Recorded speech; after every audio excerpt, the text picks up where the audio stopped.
Hello, ഇനി നമുക്ക് വൃക്ഷാസനം ചെയ്യാം. വൃക്ഷാസനത്തിൻ്റെ ഗുണങ്ങൾ ആദ്യം പറയാം. കാലുകളുടെ പാദങ്ങളുടെ കണ്ണകൾ, ജോയിൻസ്, കാലിൻ്റെ ജോയിൻസ്, ലിഗമെൻസ് ഇതൊക്കെ വളരെ ശക്തിപ്പെടുത്തുന്നു. മുട്ടിനെ ഫ്ലെക്സിബിൾ ആക്കുന്നു, നല്ല ശക്തി കിട്ടുന്നു. അതുപോലെ തുടകളൊക്കെ നല്ല ഷേപ്പിൽ വരും.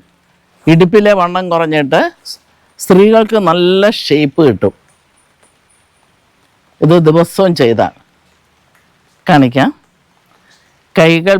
കാലുകൾ പതുക്കെ പൊക്കി മുട്ടിന് മേലായിട്ട് ഇങ്ങനെ വെച്ചിട്ട് കൈകൾ കൂപ്പി ഇങ്ങനെ ഇന്നർ ആംസ് ചെവിയെ മുട്ടണം. എന്നിട്ട് അകലേക്ക് നോക്കി ഇങ്ങനെ നിൽക്കുക. മുട്ടുകൾ മടങ്ങിയല്ലായിരിക്കണം. ഒരു മുട്ട് മടങ്ങിയാണ് ഇടയ്ക്ക് എടുത്ത് വെക്കുന്നത്. മറ്റേ നിൽക്കുന്ന സ്റ്റാൻഡിങ് പൊസിഷനിൽ സ്റ്റഡി ആയിട്ട് നിന്ന് അകലേക്ക് നോക്കി നിൽക്കുക. ഓക്കെ. മറ്റേ കാലിലും ഇതുപോലെ തന്നെ ചെയ്തിട്ട് 5 പ്രാവശ്യം ചെയ്തിട്ട്, അല്ലെങ്കിൽ കുറച്ച് നേരം നിൽക്കാവുന്നത്തോളം നേരം നിൽക്കുവാണെങ്കിൽ 2 പ്രാവശ്യം മതി.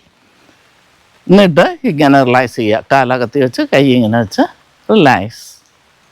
ഓക്കെ.